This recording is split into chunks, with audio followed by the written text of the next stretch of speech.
नमस्कार। आज का मोटिवेशनल वीडियो है।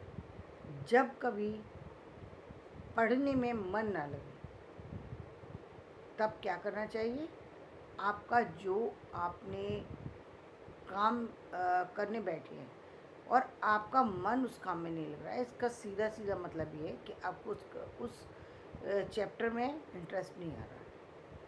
सारी चीज़ें नहीं ऐसी होती हैं जिसमें इंटरेस्ट ना आए, लेकिन कुछ चीज़ें ऐसी होती हैं, या फिर कुछ ये कहें कि हम कई बार जब हम पहली बार पढ़ रहे होते हैं, कोर्स से रिलेटेड पढ़ रहे होते हैं, तो हमें वो बहुत ज़्यादा भारी लग रहा होता है।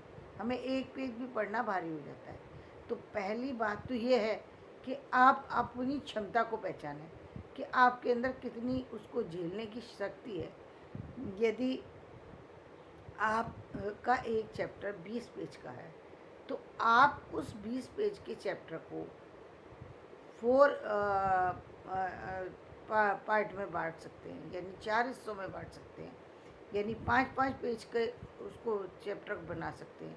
5-5 पेज में यदि आप पढ़ेंगे तो कंप्लीट हो जाएगा, 4 दिन के अंदर वो कंप्लीट हो जाएगा 20 पेज का चैप्टर।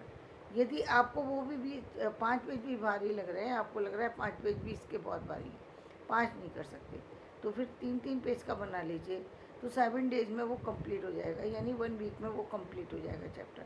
यदि आपको उतना भी भारी लग रहा है तो आप एवरी डे 1 पेज पढ़िए, और आप इस तरीके से करके 20 दिन के अंदर उस चैप्टर को कंप्लीट कर लेंगे।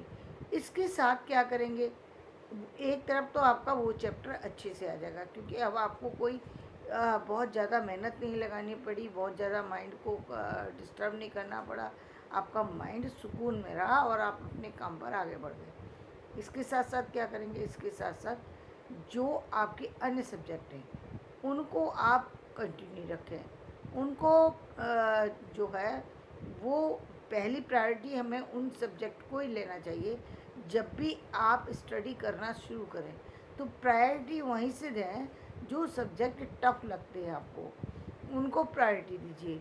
और प्रायोरिटी देने के साथ साथ उनको डिवाइड, उस चैप्टर को डिवाइड कर दीजिए। जितना हैवी लग रहा है उतने ही पार्ट में डिवाइड कर दीजिए। मान लीजिए और भी ज़्यादा हैवी लग रहा है, 20 पेज में 20 दिन में भी आपको वो चैप्टर भारी लग रहा है, आप उसके भी 4 हिस्से और कर दीजिए, यानी 20 से भी ज़्यादा आप दिन ले सकते हैं, 30 दिन ले सकते हैं, 40 दिन ले सकते हैं, यदि आधा आधा पेज भी आप कंप्लीट कर सकते हैं। लेकिन ऐसा करने से जो आपका चैप्टर है वो आपको अच्छे से समझ में आ जाएगा और आप उसको भूलेंगे नहीं, और आपका काम भी बहुत अच्छी तरीके से फिनिश हो जाएगा। इसके साथ साथ जो आपके चैप्टर में जिसमें इंटरेस्ट आता है तो उसके भी आप एक जो है एक तरीका बनाइए कि आप जो आपको कितने कितने पेज आप डेली दूसरे जो बुक्स हैं उनके कितने कितने पेज आप पढ़ सकते हैं। इसके साथ साथ एक और हैबिट आपको लेकर के आनी, वो क्या है, राइटिंग की।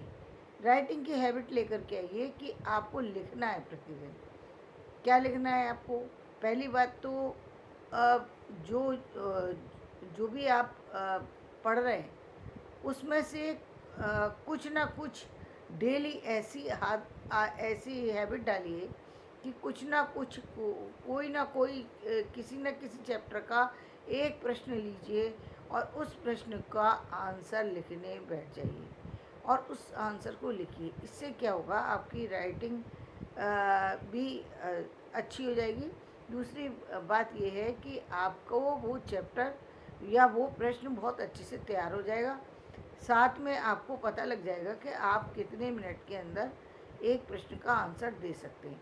तो ये तीनों चीज़ें आपको आ जाएंगी। यदि आपको लग रहा है कि आपने एक प्रश्न का उत्तर देने में और 1 घंटा लगा दिया, इसका मतलब आपके पास जो आपके एग्ज़ाम में जब आपके पास जब प्रश्न पत्र आएगा तो आप उसका आंसर सही से नहीं दे पाएंगे, क्योंकि आपको एक प्रश्न का आंसर देने में तो 1 घंटा लग गया, बाकी प्रश्न कैसे कवर करेंगे।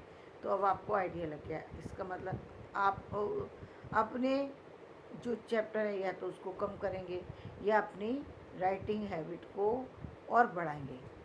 आपको वो जो लिखने की जो आदत है वो आपको बढ़ाने की ज़रूरत है। तो ये कैसे आएगी? जब आप लिखेंगे तो आपको सोचना पड़ेगा, दोनों काम होंगे, लिखने में सोचना भी पड़ता है व्यक्ति को, लिखना भी पड़ता है। तो ऐसे में आप अच्छे से काम कर पाएंगे और आप देखेंगे कम समय में एक ज़्यादा चीज़ों को आप याद कर पा रहे हैं, समझ पा रहे हैं और सोच पा रहे हैं। क्योंकि जब तक आप चीज़ों को अपने माइंड में नहीं लेकर के आते, तब तक आप तब तक उसका लाभ नहीं उठा सकते। याद तो आपको करना ही करना है, याद तो किसी भी चीज़ को करना ही करना है, लेकिन एक कोई चीज़ जब उसमें आपको इंटरेस्ट डेवलप हो जाता है, तो वो चीज़ आपको स्थायी रूप से आ जाती है, उसको आप जीवन भर नहीं भूलते हैं। तो इस तरह से आप अभ्यास करेंगे तो आप बहुत सारी सी चीज़ें ऐसी होंगी जिनको जीवन में कभी भूलेंगे नहीं। लेकिन इसको यदि आप रेगुलर रखेंगे तो बहुत फ़ायदा होगा। एग्ज़ामिनेशन का समय है, कोई बात नहीं है, आप इसमें भी प्रणाली तो यही रखनी है कि आपको जो भी आपको प्रश्न भारी लग रहे हैं उनको एग्ज़ामिनेशन से पहले ही कंप्लीट करना है। एग्ज़ामिनेशन वाले दिन कोई नए क्वेश्चन की तैयारी करने की ज़रूरत नहीं है, जितना याद किया है उसी के आधार पर एग्ज़ाम देने चाहिए। और आप तो एक बहुत बड़ी चीज़ देख सकते हैं। देखिए, यदि आप ग्रेजुएशन कर रहे हैं और इग्नू से कर रहे हैं तो आपने एक बहुत बड़ी चीज़ नोट की होगी। इग्नू में हर बुक जो है वो बहुत कई कई पार्ट में बांटी हुई है, यानी 5-6 हिस्सों में बांट दी। तो बुक्स ऐसी लगती है, यानी कि इतनी पतली बुक्स, ये तो बच्चों की बुक्स है, बच्चों पर उसका उसका स्ट्रेस नहीं आता, बच्चे उसको इजीली पढ़ लेते, कोर्स कम थोड़ी हो जाता है। लेकिन वो चीज़ें जो रखने का जो पैटर्न है वो बहुत अच्छा है। ये एक सामान्य व्यक्ति तक पहुंचने के लिए बहुत अच्छा, मुझे ये पसंद आया कि जो बच्चे स्ट्रेस में रहते हैं, बुक्स देख कर के भागते हैं, उनके लिए ये बहुत अच्छी चीज़ है। जो क्योंकि उनके लिए यदि एक बुक्स बना दी जाए 800-900 पेज की, तो वो तो घबरा जाएंगे कि 900 पेज की, 1200 पेज की बुक्स है। और आप 12 बुक्स पढ़ रहे हैं आप इग्नू की एक एक सब्जेक्ट के लिए, तो आप इजीली पढ़ जाते हैं, क्योंकि आपको लगता है ये तो वो छोटी छोटी बुक्स है, आप फटाफट पढ़ लेते हैं उसको। वही 1200 पेज हैं, लेकिन वो डिवाइड कर दिए तो आपको वो हैवी नहीं लगते, बहुत आसान लगता है, बच्चों का खेल लगता है, बच्चों का खेल लगता है। तो आपके लिए वो समझना भी आसान हो जाता है और लेने में भी जो होता है, कहीं ले जा रहे तो आप अपने उसमें कहीं भी डाल कर ले जाइए, आप पर्स वगैरह में, किसी को पता भी नहीं है आपको जहाँ पर रीडिंग का। आजकल तो इससे भी ज़्यादा अधिक सुविधा है कि मोबाइल में ही आप खोल लीजिए, अब तो कोई दिक्कत ही नहीं है। पहले थी दिक्कत, एक्सक्यूज, साथ में ले जाने की थी, लेकिन अब तो आप वही मोबाइल में ही आप खोल सकते हैं और वहीं पर आप उसकी रीडिंग कर सकते हैं। तो ये आपके लिए प्लस पॉइंट है। तो जीवन में जब भी आपको कोई ऐसी चीज़ लगे, जब भी आप किसी पढ़ने के लिए बैठने वाले हों या पढ़ रहे हों और पढ़ने में किसी चीज़ से जब भी समस्या का सामना कर रहे हो, तो आप इसी तरीके से कई हिस्सों में बांट करके अपनी प्रॉब्लम को सॉल्व कर सकते हैं। यदि फिर भी प्रॉब्लम सॉल्व नहीं हो रही है तो कोई बहुत ज़्यादा परेशान होने की ज़रूरत नहीं है।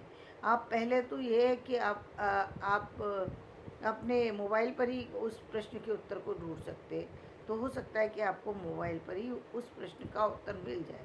यदि आपका प्रश्न का उत्तर मोबाइल पर नहीं मिल रहा तो आप अपने टीचर से पूछ सकते हैं, यदि आप टीचर के संपर्क में हैं उनसे पूछ सकते हैं। यदि टीचर से भी आपको संतुष्टि नहीं मिल रही, आप कोचिंग सेंटर जा सकते हैं, वहाँ पर पूछ सकते हैं। लेकिन सारी बातें कहने के बाद एक महत्वपूर्ण बात यह है कि अपने जो कोर्स से रिलेटेड जो जो चीज़ें बताई जाती हैं उनकी कोई भी चीज़ को छोड़ने की ज़रूरत नहीं है। जो हमारे समय में होता था कि जितना आया ठीक है, नहीं आया तो छोड़ दिया, ये छोड़ना बहुत गलत चीज़ है। क्योंकि चीज़ें जो जब छूट जाती हैं और कभी अचानक में आती हैं और पता होता है, जब ये लगता है कि ये तो इतनी छोटी क्लास की चीज़ थी, तो बहुत एक शर्मिंदगी से लगती है कि ये क्या है, ये तो इस क्लास की चीज़ थी, ये हमें क्यों नहीं आई। लेकिन आई इसलिए नहीं क्योंकि उस पर ध्यान नहीं दिया गया था। तो ये चीज़ कभी नहीं होना चाहिए कि आपको बाद में अफसोस हो कि ये चीज़ मैंने क्यों नहीं पढ़ी, जबकि आपके कोर्स में थी, आपको बहुत अच्छे से समझाया गया है, फिर भी आपने उसकी रीडिंग नहीं की। होना तो ये चाहिए, जो आपका कोर्स है वो तो यदि आप देखेंगे तो बहुत कम समय में कंप्लीट हो जाएगा। कुल 950 घंटे का कोर्स है कुल। तो इसका मतलब 950 घंटे यदि आप 10 घंटे डेली देते हैं तो 4 महीने के अंदर पूरे कोर्स को कवर कर लेंगे। 1 साल तो बहुत ज़्यादा है, 1 साल की एजुकेशन तो बहुत ज़्यादा है। आप केवल 4 महीने में किसी भी BA MA के किसी भी एग्ज़ाम को दे सकते हैं। यानी ये एक बहुत बड़ी बात है कि जो आपको समझने की ज़रूरत है कि बहुत ज़्यादा नहीं है आपका कोर्स, आपको सिर्फ लगता है 950 घंटे के हिसाब से वो कोर्स तैयार किया गया है आपका, जो आपका। और क्योंकि और ये 950 घंटे क्यों रखे गए, क्योंकि बच्चे के पास और भी काम होते हैं, यानी बहुत सी चीज़ें नोट्स वगैरह और चीज़ तैयार कर रहे होते हैं, जॉब भी कर रहे होते हैं, तो उस सारी चीज़ों को देखते हुए आपका जो कोर्स है वो तैयार किया गया है। तो आप उसी तरीके से उसको लीजिए और उसी तरीके से पार्ट अपने कई सारे हिस्से में डिवाइड करके उस बुक को स्टडी करने की कोशिश करें। आप देखेंगे कि आप प्रतिदिन इम्प्रूव करते जा रहे हैं। तो धन्यवाद। मैं अपना वीडियो यहीं समाप्त करती हूँ। मेरा वीडियो पसंद है, लाइक करें, शेयर करें और सब्सक्राइब करें।